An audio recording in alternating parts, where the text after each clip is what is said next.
Hey everyone, my name is Jen. Welcome to the Faux Livestream. Hopefully we don't have to do too many more of these. We have our internet provider upgrade coming on Friday this week. I'm filming today on Wednesday. So depending on how things go, I might wait until Friday to upload this video, or I might try to do it now. But we'll kind of just see things as they happen. So for those of you who kind of followed my social media for the last however many weeks, like I have been really sick, but it's just been viral. So I've not really been able to get much relief. So I've taken just over-the-counter stuff to get sort of the symptoms dealt with, but there's really not much doctors can do. So when I did see a doctor, finally, I had it for about 7 or 8 days and it wasn't getting any better. So I saw somebody about it and they said, more than likely you've been hit with 2 viruses at the same time. So that's why it has taken me an inordinate amount of time to recover. That, and I've also just needed to work. So apologies in advance if I still sound kind of congested and a bit rumbly, and if I have an occasional cough. I am fine, I'm better, but there's still some congestion, and it's been, gosh, sorry, case in point, it has been just shy of 3 weeks since I initially had like clear symptoms of being sick. And I've not really been able to catch up too much on sleep, but I think it's part of the therapy of getting better, just kind of going back and doing things as you would normally. It's like if you've been moping around the house in pajamas for however many days, you know, you start to just it's not the norm for you, so you just kind of feel sicker for longer. But if you were to put some clothes on, brush your teeth, go outside for a walk, you actually might feel better, even though it's, you know, exerting yourself a little bit, because it feels more normal to do that. And so psychologically I feel like that really helps me get over that last little bit of an illness. Some people do think I'm crazy because I did some weightlifting a couple of days in the last week after the worst of my cold was over. So today I don't really have much in the way of updates because I haven't really done a whole lot. So I think I've mainly just looked to see how much stuff I'm going to have to do when I am feeling better. So, for example, Layla? I am not able to close off a lot of doors while I'm filming, so unfortunately Layla is trying to clamber on all of our book boxes. So on Friday we have our bookcase coming, so that will finally be dealt with, but I've got the wool that I was going to work on today set up over there, and she knows it's different, so she's trying to find a way to get into the box. The reason why I put it in the box is because, oh my goodness, one second.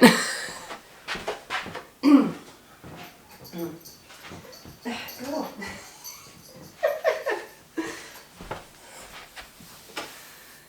Gosh. So the reason why I put it in the box is because I'm going to be doing some long draw stuff today and giving you a quick tip about something that I learned from a former guildmate in Leicester who was going through these the spinning masterclass. I just made a weird portmanteau of those 2 words. So for those of you out there know I've just not been very good at long draw, and part of that stems from getting the coordination right, but with all of the supported spindling I've been doing over the last year or so, and the spinning that I've been doing for my illness recovery, since I've not really been able to prepare anything for the wheel, I've just been working on my spindle here. So this should be the last bobbin I spin. So when I take them off, I do like a center pole ball here, like this. I've got a whole bunch of these now. And fun tip, I think it was Evie from Jillian Eve who suggested always putting your ends together and then like wrapping them around the outside of the ball a couple times, just in case you want to do a center pole ball 2-ply. I'm not going to for this, but it's just kind of good practice so you don't lose the inside on the inside of the ball. But to kind of facilitate the recovery, I thought this would be a really good chance to just sit with a blanket and a cat next to me and just card up a bunch of Rolex. So I'm pretty sure this sounds like a disaster on your end. I'm sorry for that.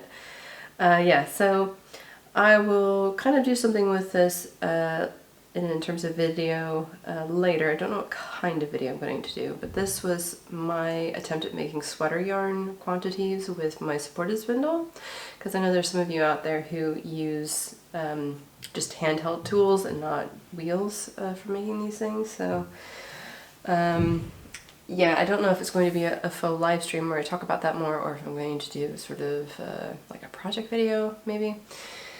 But regardless, what I wanted to do today was talk a little bit about my history with longdraw and these Rolex. So as I was saying before I was interrupted by my own thoughts, when I was at the last guild meeting in Leicester, there were 2 individuals who were going through the master spinning class certificate. And one of the things that they learned was how to properly make Rolex.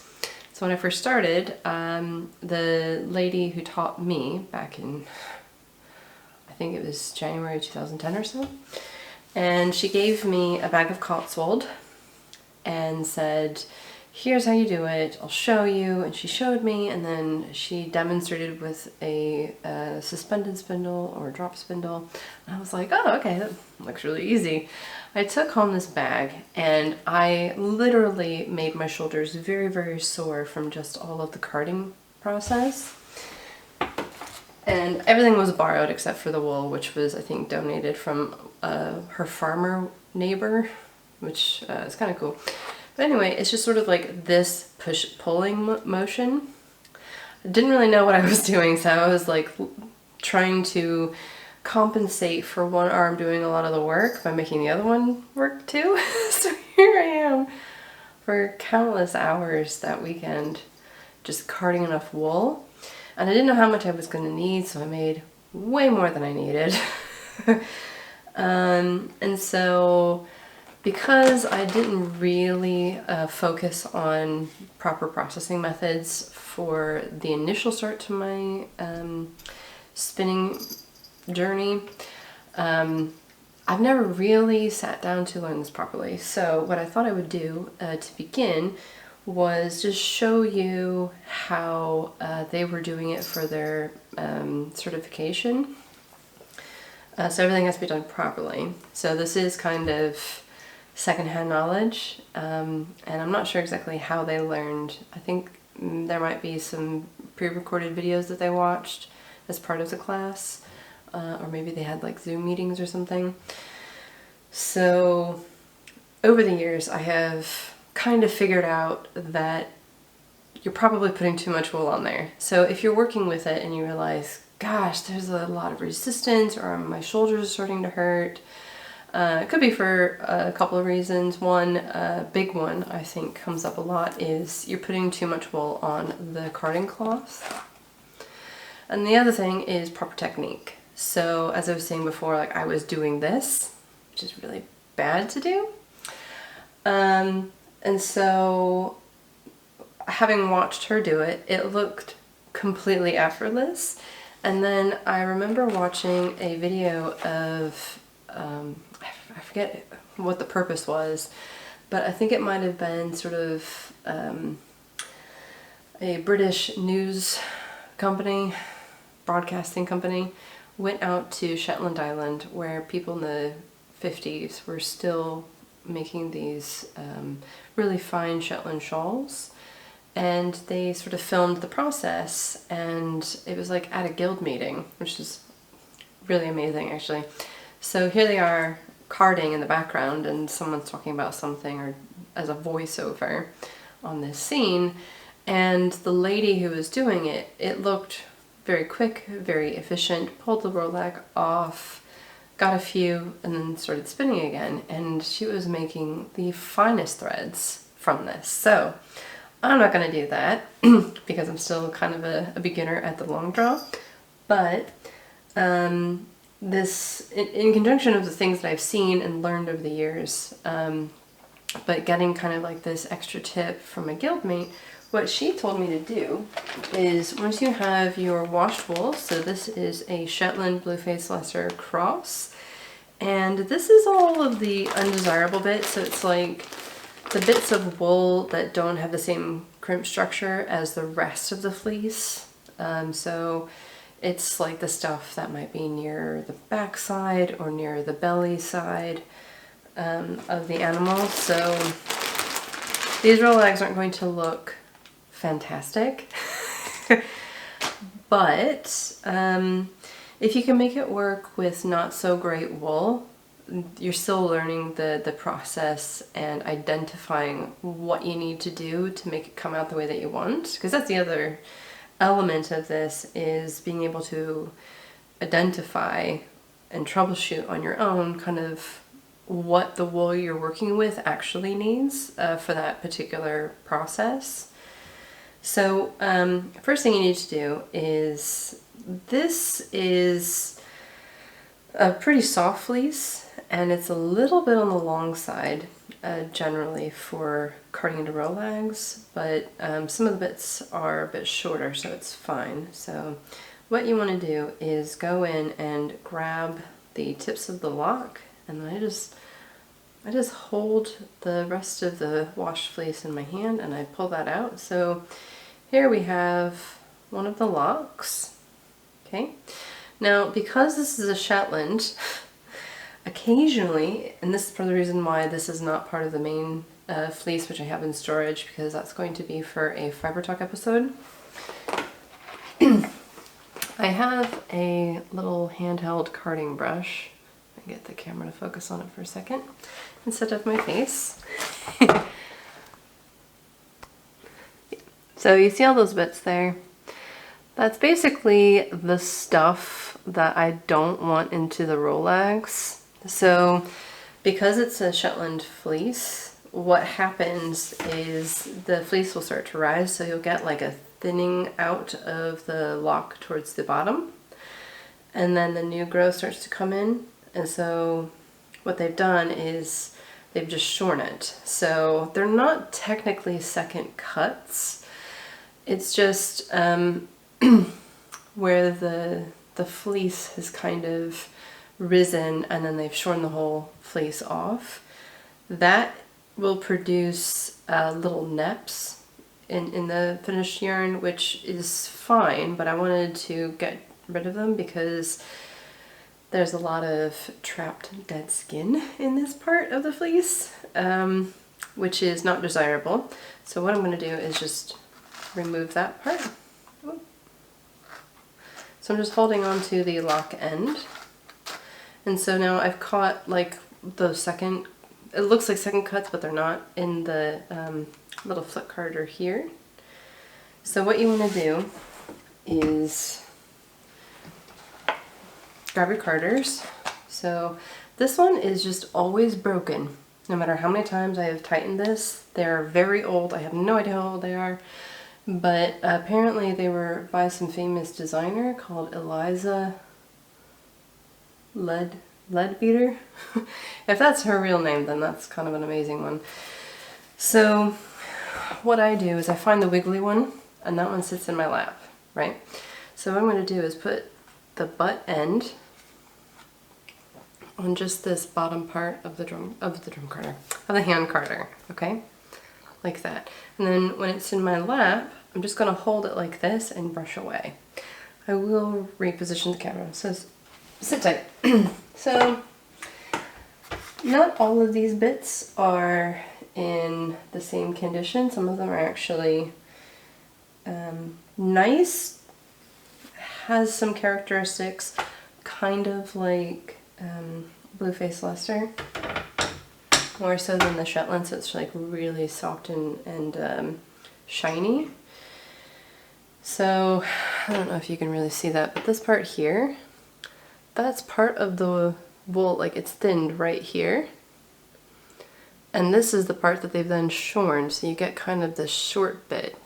And so since I don't want that in the finished Rolex, I'm just going to get rid of it, essentially. So I've not had to do this with all of the locks, but for the ones I've chosen so far, I've had to. And then what I'm doing is I'm sitting it right next to the bit that I put in first. And I'm just going to go through and continue doing that.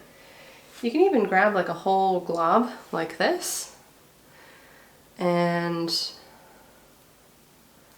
grab all of the tips a tiny bit faster. So I'm just going to brush out those weak, I mean they're weak fibers, I wouldn't want them in my yarn anyway. So it's good to get it out now. But obviously this is a big bunch, so what I'm going to do now is just kind of split this in half, yeah. And if you think about locks as layers, you just kind of want one thin layer like that. So I'm going to put that butt end next to the other ones, yeah. Sorry about that. I'm going to lay it next to that one, and I'm going to find a smaller lock, maybe these two, and then yeah, I keep grabbing ones that are part of that bit that's risen, and I'm going to again split that because there's just this little bit of space on the ends that I didn't quite get. So this is what a full hand card should look like for making those really light, fluffy Rolex you've seen. Now, I'm trying to think how to do this. I might just show you up in the air like this. So you basically have one like this in your hand, and you can actually do this in your hand if you want.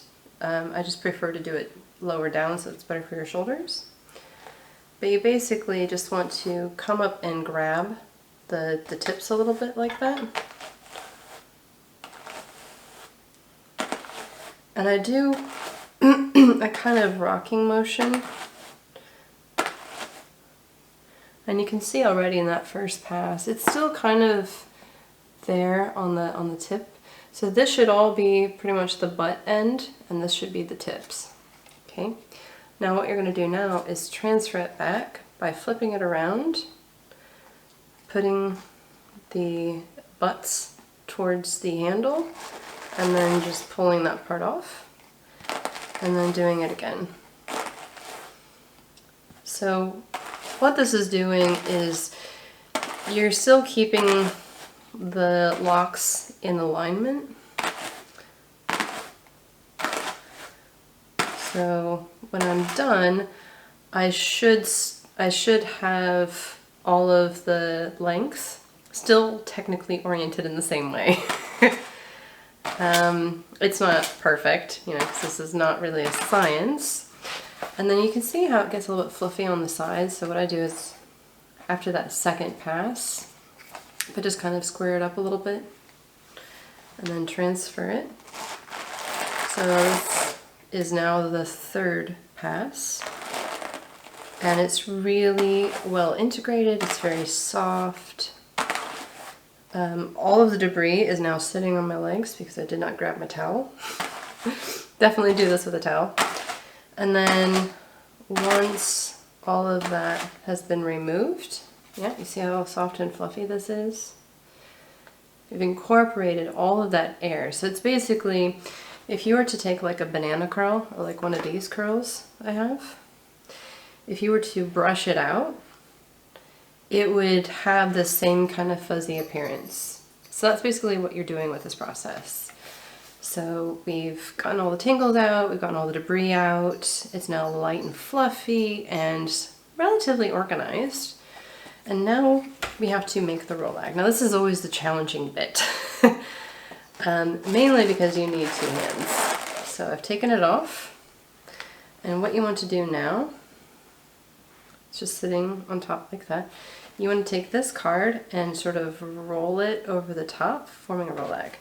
So what you will do is with the other hand is if you hold it down and then use this to kind of roll over it, you'll form the inside of the roll lag. Now you can do this without using your hands. For that, I'm still kind of a beginner, so I'm going to use this and a hand, but I've seen more advanced professional spinners just use the drum or just the hand card for that. So let's get the camera repositioned. I think I might just lower it, and hopefully Layla will leave my carders alone because it's going to go down to her level. Okay. So if I put it here, I'm just going to put my hand on the fluffy part, and I'm going to just fold over that bit like so. And I also find that probably because of this fleece, it doesn't quite want to catch on itself. So I will roll it once more, and I won't really apply any pressure, and I won't try to condense it or anything, but if you just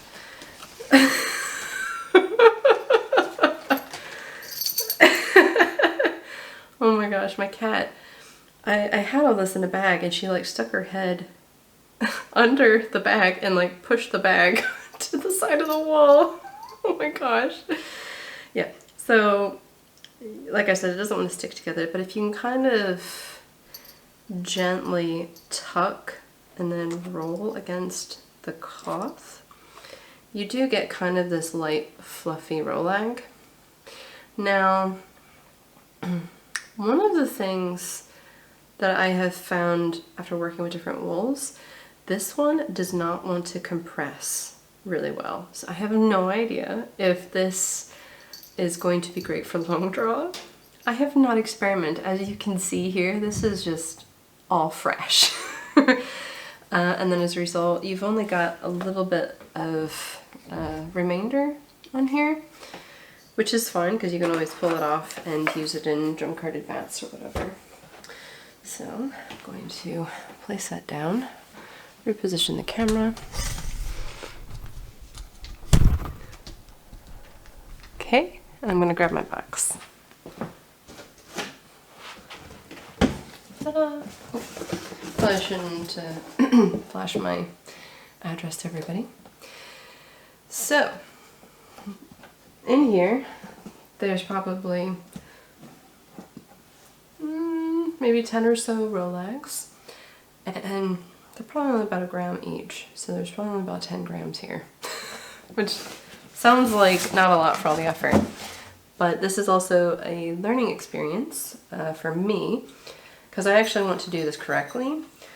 I keep saying, I've probably been saying this since 2015, I really want to get better at long draw, and the last one that I did was for the Montdale, which you can see in my Fiber Talk episode. But, whoa, what happened to that? I think the hook got a little bent. Yeah, so I'm just trying to do it correctly, so not for speed, just trying to get something that works the way that I think it should. So now comes the point where I show you the learning process. So this one is the first one that I did. And I don't know if you can really see all that stuff in there, but yeah, all that debris, it did not fall out at all. And part of the reason was, if you compare this to this one, can you not get in there? Go away, go away. She just shoved her big fat head in there. So this one is a lot lighter, and you can kind of see through it, almost like a sheer fabric. This one, there's no way you can see through it. So it's not as light and fluffy. There's all this debris in there, and it's not as well carded as this one. So this one is going to be a much smoother spin, whereas this one, I've just, get out of there. She's literally just... Okay, I had to banish her because she has a tendency to just get into everything, and she's hugely distracting, and because she has had a sufficient morning and early afternoon nap, she's not gonna leave me alone.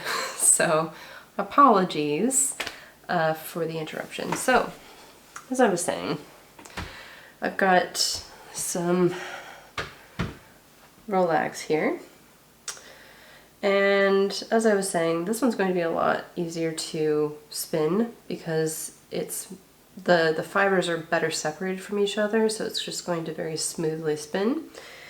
Whereas this one, there's just too much fiber in it, and it doesn't feel as well carded as the others that I've made subsequent. But this was the first one that I did. Was not happy with the result, and so I did it again.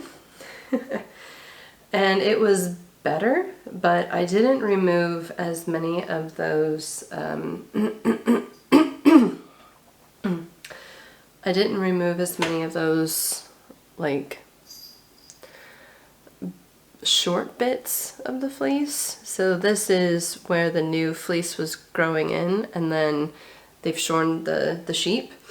So again, this is the learning process. These just weren't going to work for the spinning I wanted to do. And so now I've got all of these Rollags, and they all kind of look very similar. Yeah, so this is the one that we just did on camera. This one when I was actually more in the zone. It's a slightly tighter made Rollag, but you can still see how fluffy they are. I mean, they're going to be kind of a dream to spin. So, let's move some things out of the way.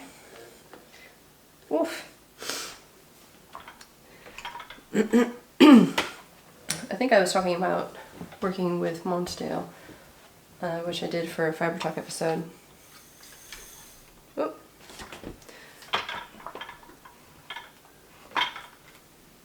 And I made Rollags basically out of combed, well, I think it was carded top actually. So it was made by a local mill in Illinois. And so I'm just gonna kind of get this started, because for me, I always like to have this initial bit on the wheel before I get too far. And there are still a few small bits in here. I'm just going to throw them on the ground because I'm going to be cleaning house later. Yeah, so just do a tiny bit more. This should be pretty smooth to spin. And I might lower this just a touch so you guys can see this on the wheel, not so much my head. So let's give it a go. And whoa, too much tension. It's weird because I've been working with my supported spindle, and that's essentially a long draw. So you're twirling it with one hand. For me, it's my left hand. And drafting away with the other.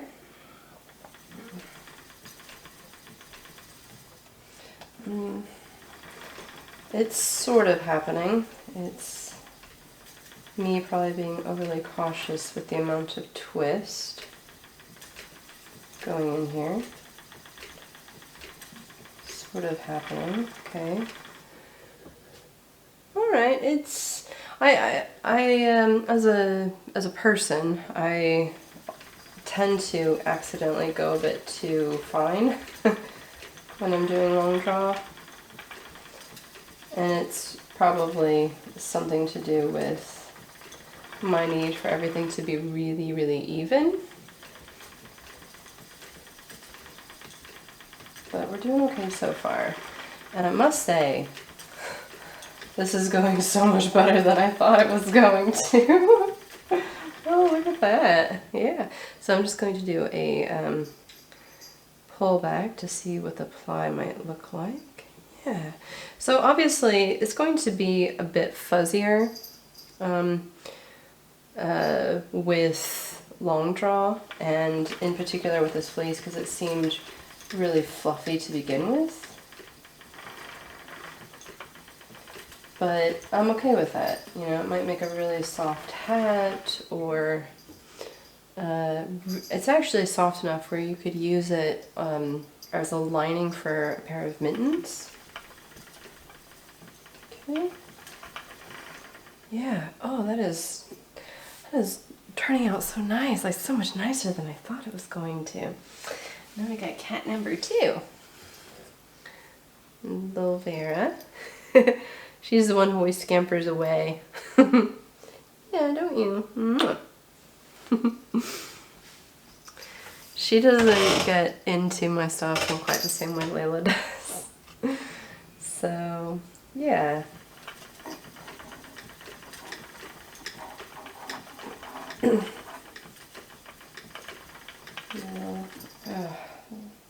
Still struggling here with doing joins with the long draw method.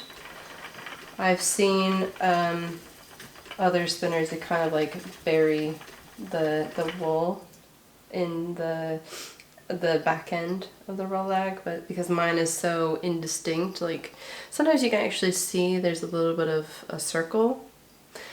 This one you can't. So yeah.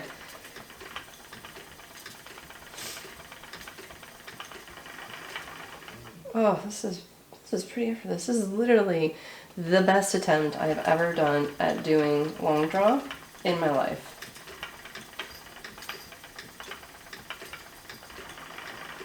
Now there's this bit here that I'm pretty sure, yeah, that was a bit of the ends that I didn't quite remove on all of them. Just nobody's perfect.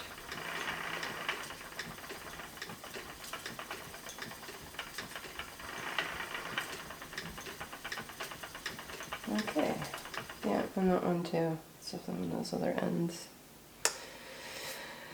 Okay, so now that I am feeling a lot better, we've got some furniture on the way. So for those of you who didn't know, we went from a furnished apartment to an unfurnished one.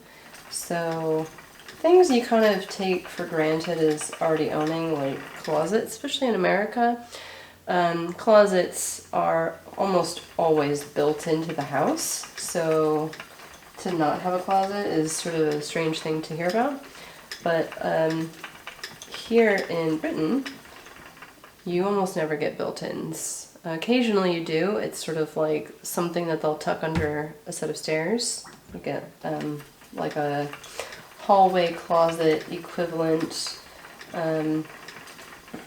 whenever you've got access to an attic space. So they'll put like in our last place we had a little closet where we had space for some storage and also to hang up some of our clothes.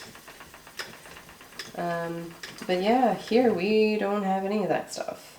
we don't have anywhere to even put our coats. So it's been a bit of a challenge trying to find some cool weather outfits when it's pretty much just all sitting in boxes. So we've got a wardrobe and an under bed storage thing where we can put clothes that can just stay folded.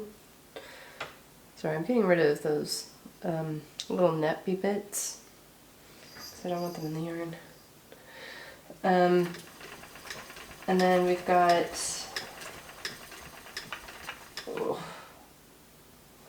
got a little bit too much twist in that one. And then we also got a bookcase. I still don't have a table. We've got a coffee table, and I might just have to find a way to use it for making drum carded bats, because it's starting to get cold and you guys want to do you know, your cool, your autumnal and wintry crafts. So if you don't have enough wool, I feel like even if you wanted to support me, there's not really much in there to help support me with. So I might just, like I said, get over my issue of putting it on my, it's a really nice coffee table, and I'm kind of destructive when it comes to the creative process. So things get dinged up, or I'll drop a tool. When I was cleaning up my drum carder before putting it into a box to move, I was using a razor blade and pliers. See, this is a slub, and I'm always inclined to get rid of it, and I think this is happening is because this particular roll lag I didn't do quite as nicely as the first couple so far. So I'm just going to draft that out a tiny bit. Yeah, and because wool will get wrapped around, there's like an axle in the drum carder. I have to like cut it off. And I should do it more regularly than I currently do. I think because of everything else I was going through in my last place, I just overlooked it. So I might have put a few scratches in the tabletop of my old workbench, but it's fine because it was like that to begin with. Yeah, so what else is new? I still have not gotten around to buying a stand for my loom. So I have been able to work on that project. It's over in this corner area. And once I actually get a few paychecks, I'll be able to buy some of the things that I want. But so far we've just needed to buy things. So I've not been able to indulge in me yet. So progress is a little bit slow on that weaving, but once I get nearer to completing it, I'm going to film a little bit of it, just in case you guys are interested in things I have to say about weaving with silk, especially hand-spun silk. So that was the silk that I used for my tour de fleece. Yeah, so this roll lag is a tiny bit better, so I feel like I can go a little faster with it, and it's not producing quite as many slubs. You know what it kind of reminds me of? If you've ever spun alpaca, it kind of, it's not really wiry, that's the thing, but it has almost this wiry-like fluffiness. I don't know how to describe that. And of course my Fleece and Fiber source book, which actually has some useful bits of information in there about these breeds, just I don't have access to, so I guess I'll have to look it up on the internet.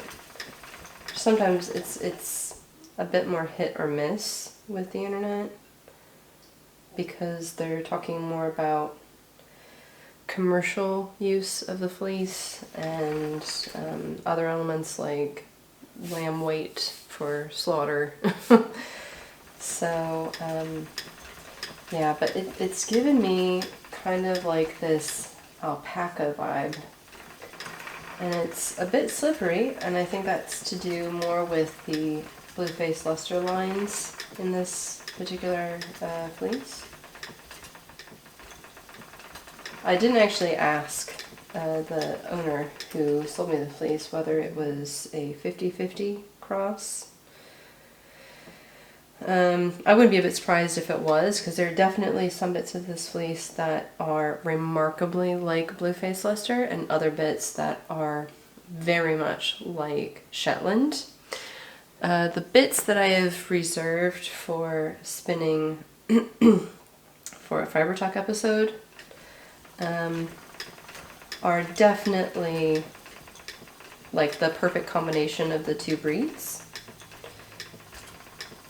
Oh goodness. I think these are some of the ones that she stomped on with her little kitty paws, so they're not as easy to smooth down. Oh, look at that. You know, you can teach an old dog new tricks. Okay, so like I said, unfortunately I have to do this as a faux live stream, so I can't actually do it in person with you all. But I hope you found this at least interesting or informative. Maybe you got a little bit of information about carding with hand cards. Because honestly, the more tutorials that there are out there about this stuff, the more likely someone who needs access to the information will be able to find it. So I realize this isn't, you know, a tutorial, and I'm not touting it as one. But the tip might be useful, so, you know, there you go. At least it's there in case someone gets important information from it. So why don't you guys tell me about whatever project you've been working on, because it feels like it's been forever since we've been able to sit and have a chat. So if there are other videos that you want me to work on, so I've got some in the queue that I've been unable to get back to because I just, basically I would go to work, come home, and then just be exhausted and do as little as possible. And then I'd try to get a good 8 hours of sleep. So because the place I work, I might have a 6-hour shift one day and a 10-hour shift the next day. And kind of, you know, it sort of evens out in the end. But because some days are a little bit longer than others, and it's a 2-mile commute into my work by cycling, it is kind of exhausting. I'm on my feet all day, up, in and up, down 2 flights of stairs, or 2 mini flights. They're like mini flights of stairs, but still, I'm basically climbing stairs all day. And then, you know, if you're working a longer shift and you're also not feeling well and you're cycling, you know, 4 miles round trip every day, it does kind of build up. So, you know, come home, want to cook dinner, and then take a shower and relax. You only have like an hour and a half before you should go to bed. So, yeah, I've not been able to make progress on those other videos that I have said are coming out next. So there should be a dye process video out first for the patron members, and then ad-free, and then it will be available to everyone else on YouTube. And then there was another one I was gonna do. Oh, right, I finished my V-neck sweater. Haha, I didn't bring it over to my little corner to show you, but it's now done. I've washed it and I've worn it to work actually, because we had a couple of cold mornings and I hadn't been able to get one of my heavier coats out yet. So I just doubled up layers with my work clothes and then a sweater on over the top. So it's a really comfortable sweater. I really love the design. I love everything about it. But I wanted to kind of talk about that in its own video. So now that I'm done with it and I figured out what issue I was having on the neckline, so it's actually a neckline very similar to this one. So this is a commercially made, I think it's acrylic. I don't know, I was kind of desperate for sweaters at one point, so I just kind of bought what was there. But yeah, it's very similar to this one. And it took way less yarn than I thought. So now that I've got all the confidence that I can make a sweater that I'll actually wear, because that's the other caveat, is will I wear it? I'm actually in a better position now to go ahead with my hand-spun sweater project, which was my crafting resolution for this year. I know where everything is, it's just with moving and being sick and then having to work, you know, 45 hours a week, and the commute is just one thing at a time, right? So with this new purchase of furniture, we'll actually be able to put things in the correct home, because that's the other thing, is I don't want to just rifle through all the boxes and then leave them strewn about, especially with the cat who has to chew on everything. So keeping it in the boxes means that our house is a bit more functional. So once the furniture has been installed and I've unpacked the stuff that's supposed to go in that furniture, then I'll be able to tackle the next problem, which is basically designing a workroom. So I have a few thoughts on how to do this. It'll be a different setup than what I've had before, and maybe if it works out, I'll actually be able to film stuff in there, or maybe even do some live streams in there. The lighting is much better in that room, so it's basically a normal bedroom, whereas where I was working before was kind of like a corner in a very dark, dingy terrace house. So, oh yeah, look at this one. This is a really nicely made rolag.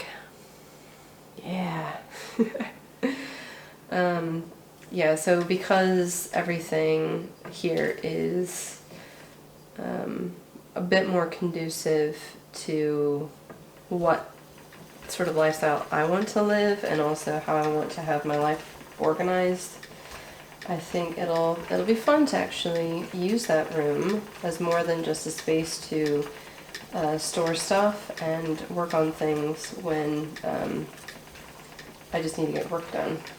So yeah, I'm probably going to stop it there. I have not been keeping track of the number of rolags, but I'm really happy with that tip that I was explaining in the beginning. So it has made these rolags the easiest thing that I've ever spun in this form. I've clearly missed out on this vital piece of information, and I did not know how important that piece of information was going to be until I literally sat down to film this faux live stream. So there was no prep. This is like the discovery, learning process, adapting to, you know, the fleece that you're working with and everything. So I'm really pleased that it's actually as easy as people say it is. So I remember the earliest days, I think it was like late 2010, and I joined the local Leicester Spinning and Weaving Guild, or Leicester. It was Champaign, Urbana, where I was. their spinning and weaving guild. And there were a couple of spinners there who were proficient in long draw, and they described just sort of the initial hurdle, kind of wrapping their head around like the insert some twist to get tension, but then you want to draft the tension or draft against the tension to distribute the twist along the length of the yarn.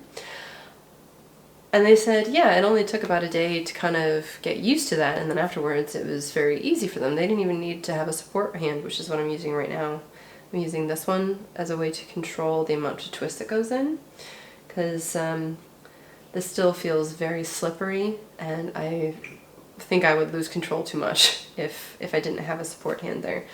So, and then watching her do it, it looks so effortless. I was like, what am I doing wrong? And if you don't know the right question to ask, you won't get this information as an answer. So you might say, oh, I want to learn how to long draw, but I have this problem, like I can't get, and it's not that the person you're talking to doesn't know how to answer your question. It might just be the way that it's phrased and the way that it's understood as a question, and the type of answer that they think is the right one you'll need to kind of clarify your particular issue. It's just like, how would you know? How could you know? That shouldn't even be an assumption. So if you have struggled with doing long draw and no one has ever explained this to you before, this might be it for you. So, you know, just to recap, you got your little hand cards. They could be the flat backed ones like these are, so just straight, or even the curved ones, which actually makes it a little bit easier to make the rollags. Just imagine this is the card, right? Yeah. So you just put the butt end here around and a very thin layer, so if you were to look on it edgeways like this, it really shouldn't, you know, puff up too much. Card it 2-3 passes depending on what wool you're working with. Form up the rollag nice and gently, and if it isn't light and fluffy, it might be a little bit too heavy or too much wool in there.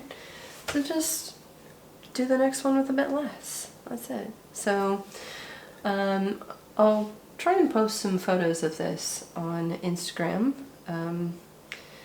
just so that you can get some closer detail, although it'll be difficult because it's extremely fuzzy. But like I said, I don't know what I'm going to make with it. I think it would be really good as an insulating layer because it's going to be a woolen, and it's wool, obviously, that's going to make it warm. But also it's got this fluffy texture, so that is going to increase its warmth factor. So yeah, we'll see how things go. Anyway, I will see you in the next video, or live stream, hopefully, seeing how things go on Friday. But other than that, if you like this video, please give me a thumbs up and subscribe if you haven't already. Post things in the comments below. I do read them. I don't always have time, especially when I'm ill, to reply back to them, but I will endeavor to do that over the coming weeks. And if you have any other ideas for live streams or other tutorials, please don't hesitate. Just write things down. It's fine if we just take a year to get to all of them. It kind of keeps things fresh. So yeah. If you want to support me in other ways, I've got my Etsy shop, Expertly Dyed, and my website, expertlydyed.com. And if there's anything in the shop that you would like to see, please let me know as well. Anyway, thanks for watching.